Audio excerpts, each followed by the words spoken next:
Hey everyone, thanks for being here.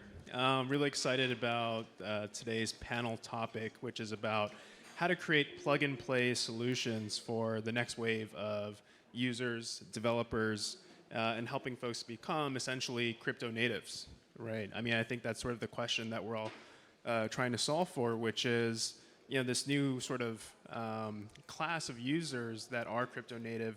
There's so many more jobs to be done, right? Whether it's staking, it's governance, it's managing their smart contracts, running nodes, or managing their liquidity pools on DeFi. So, I'm excited to get into it. Why don't we start off with introductions, just a quick sort of background on yourself and your company.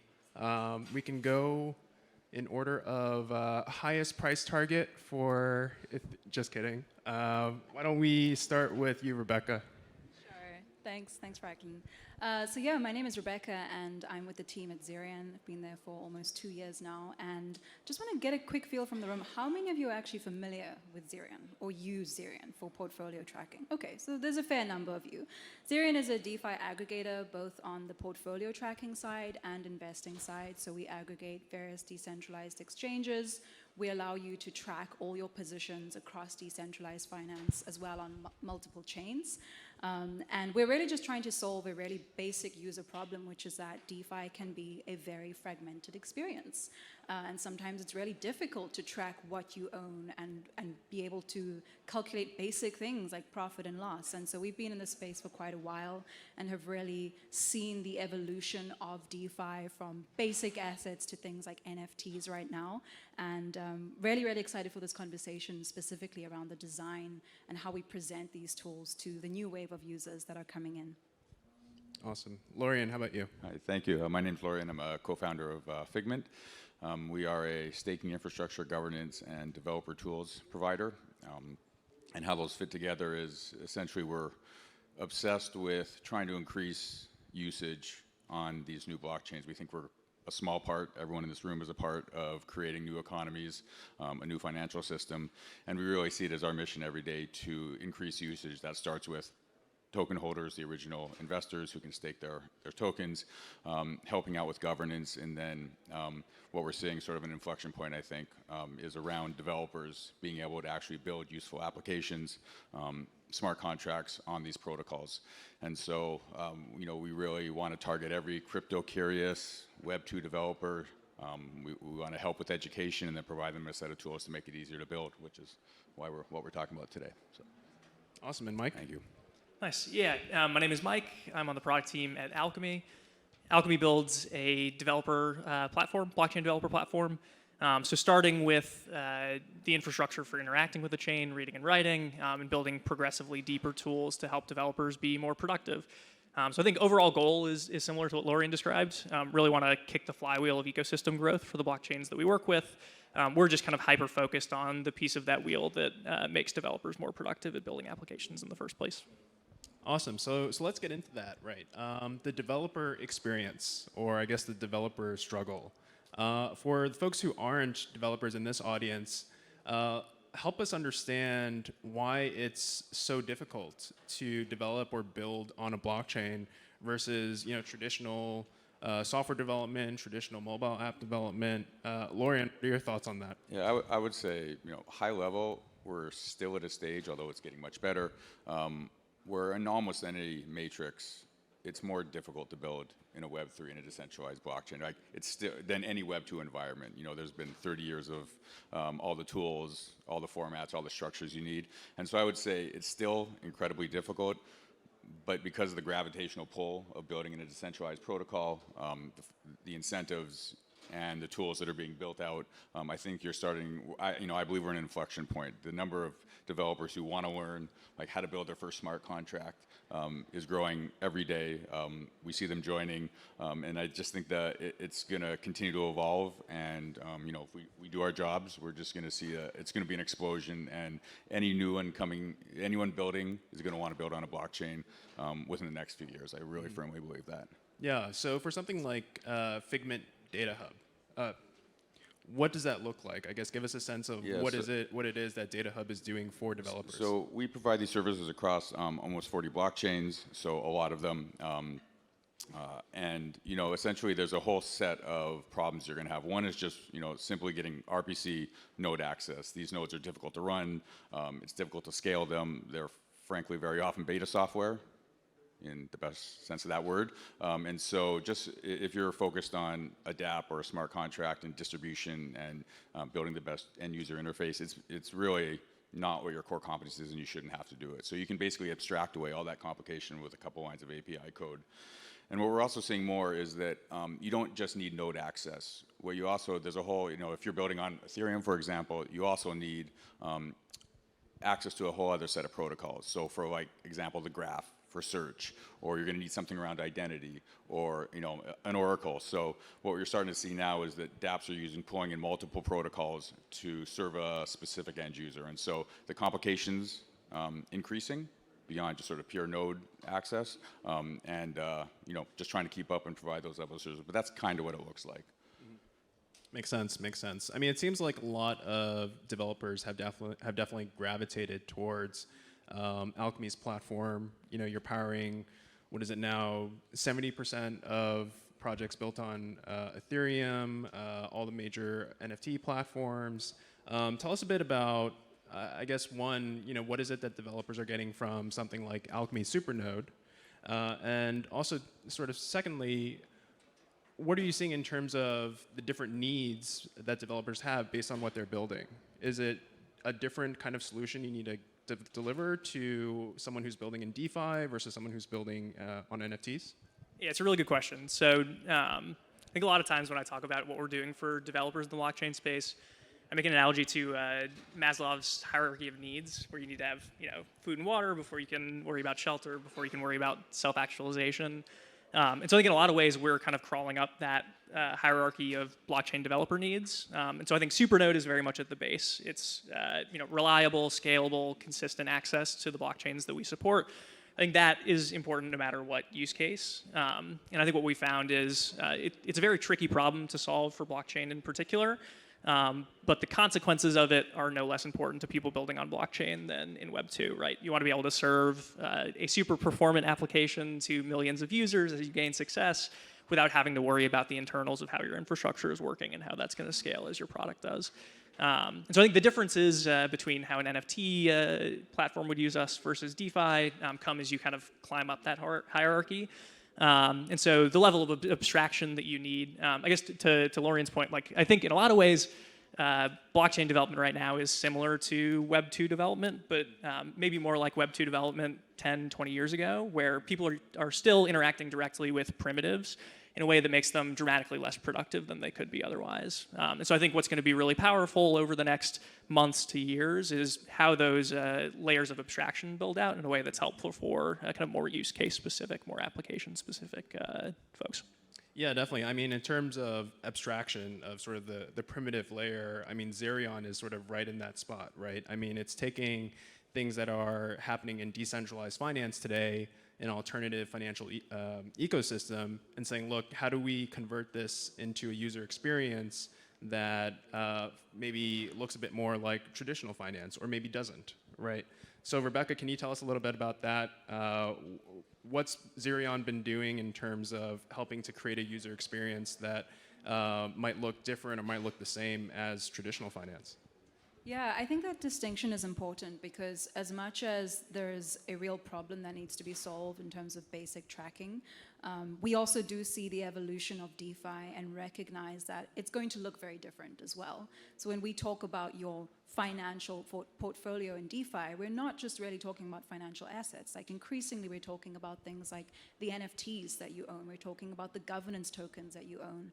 And so these can be seen through the financial lens, which is what we typically use as like the language of DeFi. But we also recognize our role as a front-end interface where we get to also sort of define how people experience that. And I think maybe interesting backstory here is like, Zerion has been around for a really long time. And we started off as the first DEX aggregator to integrate Uniswap, for example. And we went from Uniswap v1 to Uniswap v2 and started adding all of these decentralized exchanges and realized that, okay, no one wants to have 10 tabs open when they're making an investment or wanting to track their portfolio.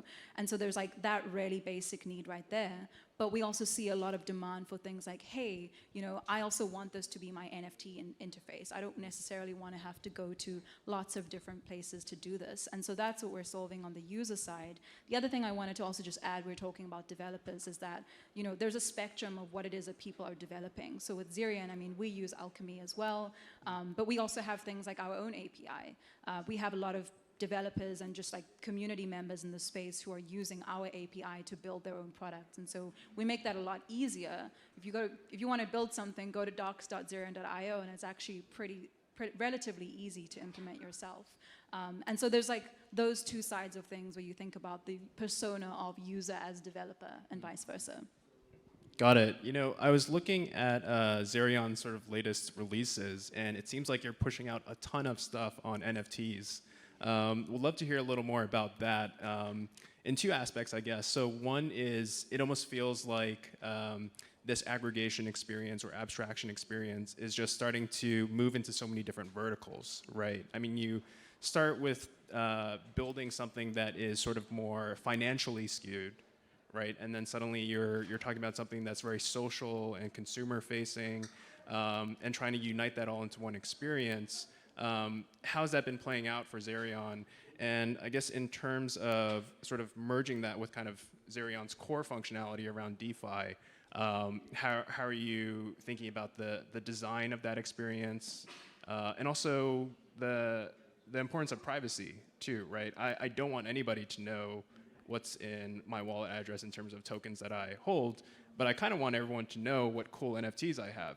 So how do you kind of cut the envelope on that? I think I'll start off by saying that, I mean, our goal is really to be one place where you can index everything in DeFi, whether that is the assets that you own or really complex positions that you have on other protocols. And so starting from that premise, naturally, we want to be able to track everything. And so NFTs was just, I mean, NFTs have resulted in a huge wave of users coming in. And so we really see ourselves as just responding to what it is that people actually want to see. And I think what's really interesting about the landscape of DeFi aggregators right now, because I mean, there are many of us out there, and up until now, let's say up until about 6 months ago, the competition was really around, hey, do you track everything? And now you're entering a space where you can literally track your wallet anywhere. And so if that's the base assumption that you can have this basic service provided by everyone, the question then becomes, well, what keeps me coming to one interface in particular as opposed to another? And that's where we think the value add is really around things like design features and interoperability, specifically also in a multi-chain world. But I want to touch on what Franklin was saying about privacy, which is that in a world where your DeFi wallet increasingly says a lot about who you are, this is something that we also do think really deeply about. So a question that we often get, like very commonly from our community members is, well, if I have multiple wallets that I'm tracking on your service, can you use one as an identifier for another? We've heard all sorts of things of people having different Chrome profiles and different wallets here and there, but we do take a really principled approach, which is that is something that we are not willing to do, and so for at least on our service, it's not possible to do cross-association of wallet data in any way. We also recently made the decision to turn off Google Analytics on our web product. We just felt that there was too much that was being tracked. It wasn't necessary. There are other providers out there. And so this is something that we're constantly thinking about. And also really welcome dialogue from the community. A lot of this stuff is driven by the conversations that we see people having and by the expectations that we hear coming from other people. And I think within Web 3.0, as we start to see more and more of this convergence between your financial portfolio and what you could possibly just call your Web3 identity, it's really important that we establish, well, what are the ground rules that we want to play on? Or do we want to just copy paste the Web2 experience, which I would like to think is a very resolute no. Yeah, no, that makes a lot of sense. I mean, when I think about it, from my standpoint, having a wallet where I hold all of my NFTs, I actually sort of purposely dox myself, right, by buying my my ENS domain and saying, hey, look, here's my full name. It's attached to these NFTs. But that's totally separate from sort of what the wallet that I'm making investments out of, for example, right? But when I think about it, there is sort of from a privacy standpoint a vulnerability in the sense that services like Zerion might have insight into the fact that I've accessed multiple wallets from the same IP address, or that which we don't do IP sounds like tracking you're either. walking away from that, and so I definitely appreciate that consideration. I guess going back to the point around self-actualization, right? Sort of the highest tier of the Maslow hierarchy. To me, what that looks like in the DeFi world is governance, right? Participating in decentralized governance. Lorien, I know that Figment spent a ton of time sort of thinking about how to build that governance stack in a way that looks maybe a bit like corporate actions in the finance world. Tell us about that. So governance is amazingly chaotic, and we always say we're super early. I think we actually are really early in what governance looks like in these new worlds, essentially, and it's going to be, in my opinion, determinative of success of blockchains over time. Like whichever ones get the upgrade process right and the governance process right will succeed over time. So right now, if you're a token holder, if you're a large token holder or a small token holder, it's extremely difficult. I think it's fair to actually participate in governance in any way that doesn't consume like every part of your day. So we've got a great group of people who are embedded within the protocol from very early on and try to, at minimum, track what's going on and provide feedback to our customers. At times make recommendations on how to vote on their behalf if we're able to, and then even get involved. Like I think if you're building on these protocols or a service provider, you really have an obligation. You're in a fantastic position to, you'll see some of the things like the sushi swaps where there's a lot of value at risk, but leaving aside stuff, there are just sort of basic technical upgrades that if we're embedded in the community, we can write those proposals, do the signaling, and shepherd them through. But it's an amazing, what do I describe it as? It's like a board meeting every day with 1,000 people that don't know each other, might not like each other, and across, Discord channels, Telegram, etc. So it's kind of amazing to watch, but it requires a lot of time and effort, so it's difficult. No, definitely. I think out of the Pantera team, I actually spend the most time participating in governance, and at the end of every day, I feel pretty beat up. And the stakes are going to get higher. We've seen a little bit of that right now in early stage. You're really just sort of seeing technical, fixes to protocols, technical type of issues mostly. But once there's a lot of value at stake, whether it's community funds or other things, which you're starting to see now, it's going to get even more. The fireworks are going to come up, and I think it's going to be ever more hard to make those decisions. So I think there's going to be a software and a service layer there that helps people do that. Yeah, definitely. I guess one thing that we've always kind of talked about in kind of the crypto world is what role are enterprises or institutions going to be playing in this space? How are they going to engage with the technology? Mike, from your end, what are you seeing there in terms of interest from the enterprise side to actually use products like Alchemy? Yeah, definitely. I think we see interest across a number of different axes. Interestingly enough, NFTs have pulled in a number of traditional enterprises. I think peaked interest from the mainstream in a lot of different ways. I think where we're focused is a lot of traditional enterprises are tiptoeing into the space because they have concerns around security, privacy, scale, the kind of things that they're typically worrying about as organizations.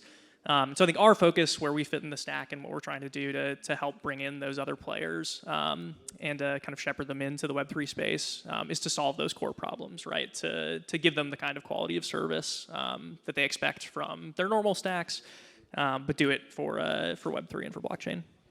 Got it.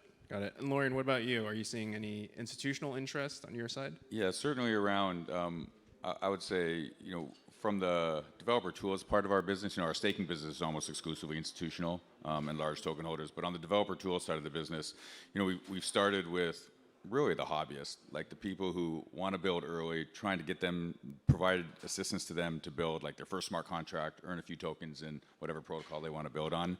But we are seeing institutional, for example, everyone's favorite blockchain, or not favorite blockchain these days, Solana. You know, we provide a huge amount of sort of RPC node access to various institutions who are building another or are involved with another application on that. So yeah, in particular, in certain specific blockchains, you are seeing a lot of institutional adoption. But again, I think most of the volume is definitely around small developers, small startup teams.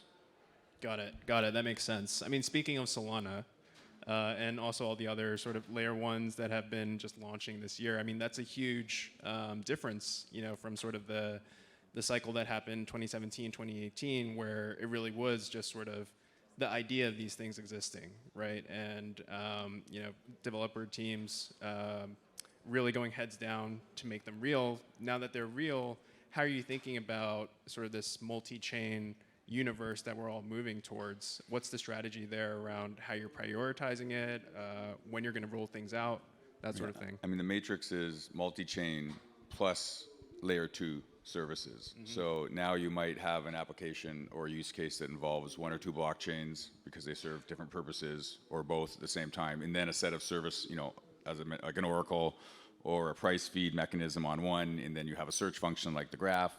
And so it's only getting more complicated, but I think that functionality, like, I think in 3 or 4 years, there's not going to be a highly used app that is like just on one blockchain. There's too much functionality, and I think we're seeing that multi-chain world. I don't know if it's going to be 100, but it's definitely more than 5, you know. And so I think we're actually seeing that, and you're starting to see those use cases where developers will use more than one blockchain or one layer 2 protocol to build whatever they're building. It's pretty cool, but it's going to be complicated.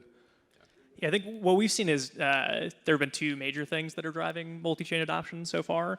Number one is new chains give products access to more liquidity, more users, all of the things that they're after as a business, which has been a really powerful driving factor. I think Solana brings up another one, as do layer 2s, that there are just constraint differences between what different products need, but also what a different product needs for different features. And so being able to tap into speed versus security versus high or low fees is a really powerful set of choices for blockchain developers to have. So I think those 2 things have really made it a top priority for everybody on this stage, but I think almost everyone in the ecosystem, to figure out what the relationship is and how to best support multi-chain access. Yeah, I mean, I think one of the hypotheses that we're kind of investing on is just that the end state that this multi-chain universe should be in is one that's without friction, right? In terms of moving assets or moving data between chains, right? So that developers get to the point where they're really choosing the best chain that's most perfectly suited for their use case, right? And everything else can become fungible. But Lorien, like you said, things are getting just ever more complex. So for Rebecca, who's working on abstracting away all that complexity, how do you think about this multi-chain kind of evolution? Yeah, I mean, I think it's been said multiple times at this conference of the last 2 days. I mean, we are headed to a multi-chain world, and that's something that we buy into as well. And we have huge demand, obviously. So right now with Zerion, we do multi-chain tracking, currently no trading. That's something that is a priority on our roadmap. And I think the way that we think about it is that, at least from the user experience, if a frictionless experience is what you're going for, the interface needs to feel chain agnostic to a certain extent, right? This isn't a decision that you should be making from step 1. Ideally, you want a situation where you're either routing via the cheapest route, or the only point where you're having to make a decision about the chain that you're on is at the point of transaction. And so that's kind of the way that we've approached this from a design perspective. But certainly, I mean, if you look at like Polygon, Solana, Loopring, and all the others, we have seen quite a shift towards that, simply just because of gas fees, right? It's really difficult to try and sell the DeFi value and the DeFi vision, where it's like every time you're having to place a trade, you're needing to pay upwards of $50. And so that for us has been the biggest piece of friction, at least on the Ethereum mainnet. And so heading towards multi-chain interoperability is something that we do have to prioritize. Mm-hmm. I think just to double click on something that Rebecca said, and also push back slightly on something you said, Franklin, I think the self-actualization, like the top of the pyramid when it comes to multi-chain, is that end users in particular, but even developers, shouldn't have to consciously choose which chain they're tapping into. They should worry about the requirements, the constraints of their product, without having to learn all of the details of how a particular blockchain works. Like a Web 2 developer doesn't need to understand how the different protocols that they're tapping into work at a detailed level to know that they want to build a Facebook or a Twitter. And so I think it's hard to see from where we are now, especially with everybody being so knowledgeable about what I hope is a very deep level of the stack in the long term. But I do think in the not too distant future there will be a world where you can tap into the relative benefits of a Solana versus an Ethereum versus an Arbitrum and Optimism without having to necessarily understand in detail that you're making a choice even. Yeah, I mean, that brings up a really good point, actually, that I didn't want to sort of skip before leaving this session, which is the design choices that each of you are sort of making to help sort of simplify the user experience is also sort of a centralizing force, right? In a world where, we're working towards a more decentralized approach, a more decentralized ecosystem. How do you sort of navigate that balance where you're simplifying and in some cases making decisions on behalf of the end user or on behalf of the developer, just in terms of where you focus your time, what you show on your page, the choices you give them, versus preserving that decentralization factor? Yeah, you've identified one of the things that I think philosophically we've identified very early on is that you don't want the service layer to be centralized. For example, if your service goes down, you don't want to have 1,000 apps not functioning, right? Because then you've just re-centralized, decentralized blockchains, which doesn't work, right? So we're sort of highly conscious of that, and really have an approach where if you're a developer, you can manage, within our pane of glass, you can manage whatever service you want. So whether it's RPC node access, the graph search, but you're not locked in, and if we fail for some reason, the service layer itself doesn't fall down. So we really believe that the service layers themselves, the developer tools themselves, need to also be decentralized.